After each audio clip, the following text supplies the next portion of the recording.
इस लेक्चर में हम वेक्टर फाइंड करेंगे जिसका मैग्नीट्यूड हमें गिवन होगा। तो देखते हैं इसके लिए क्वेश्चन में हमें कहा गया कि वेक्टर फाइंड करें जिसका मैग्नीट्यूड 4 है और ये वेक्टर पैरेलल होगा 2i minus 3j plus 6k के। तो देखते हैं इसका सोल्यूशन में सबसे पहले हम गिवन वेक्टर को a का नाम देंगे और इसमें हम कैसे सॉल्व करेंगे, हम ऐसे क्वेश्चन में जो कि पैरेलल हो और वेक्टर हमें फाइंड करना हो और उसके लिए हमें उसका मैग्नीट्यूड दिया गया और पैरेलल वेक्टर दिया गया हो, तो हम सबसे पहले क्या करते हैं, जो पैरेलल वेक्टर दिया जाता है हम उसका यूनिट वेक्टर फाइंड कर लेते हैं और यूनिट वेक्टर को हम उसके मैग्नीट्यूड से यानी उसकी लेंथ से मल्टीप्लाई कर देते हैं, तो हमारे पास रिक्वायर्ड वेक्टर आ जाता है। तो देखते हैं इसका सोल्यूशन।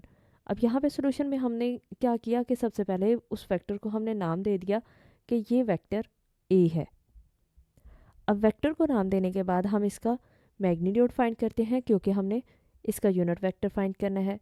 तो मैग्नीट्यूड में हम क्या लिखेंगे, स्क्वायर रूट ऑफ आई का कोफिशिएंट 2, जे का कोफिशिएंट -3 और के का कोफिशिएंट 6, इन सब का स्क्वायर ले लेंगे। तो ये मैग्नीट्यूड फाइंड करने का तरीका है, इसको हमने पहले पढ़ चुके हैं। 2 स्क्वायर 4 आ जाएगा, -3 स्क्वायर 9 आ जाएगा, क्योंकि स्क्वायर है इसलिए नेगेटिव साइन पॉजिटिव हो जाएगा और 6 का स्क्वायर 36 आ जाएगा। अब हम इसको मज़ीद सॉल्व करेंगे तो square root of 49 square root of 49 क्या होता है, 7 होता है। हमारे पास ये मैग्नीट्यूड आ गया है। अब हम इसका यूनिट वेक्टर फाइंड करते हैं क्योंकि यूनिट वेक्टर पैरेलल है वेक्टर ए के, तो हमें ये यूनिट वेक्टर फाइंड करना है। तो इसका मतलब हम क्या लिखेंगे, ये हमारे पास यूनिट वेक्टर की नोटेशन है ए ओवर ए का मैग्नीट्यूड। तो ए हमारे पास ये वेक्टर है और डिनोमिनेटर में इसका मैग्नीट्यूड। हमने इसको इस तरह से भी लिख सकते हैं और ये एक्चुअल में ये था 2i minus 3j plus 6k और डिनोमिनेटर में 7। तो इसको हमने इस तरह से लिख लिया कि ये ब्रैकेट में लिख दिया, तो 1/7 इंटू ये ब्रैकेट में वेक्टर आ गया। इससे कोई फ़र्क नहीं पड़ता। अब क्योंकि हमारा रिक्वायर्ड वेक्टर पैरेलल है ए के, तो इसलिए हम इसकी जो लेंथ गिवन है उसको हम इस यूनिट वेक्टर से मल्टीप्लाई कर देंगे।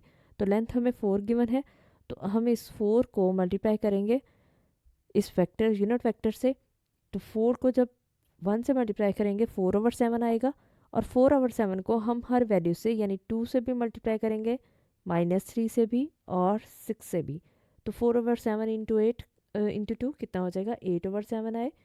और 4/7 जब -3 से मल्टीप्लाई होगा तो -12/7j और 6 से मल्टीप्लाई होगा तो 4 को 6 से करेंगे 24/7k। ये हमारे पास वेक्टर आ गया जिसकी हमें लेंथ और पैरेलल वेक्टर दिया गया था। इसका मतलब ये हमारे पास रिक्वायर्ड वेक्टर है।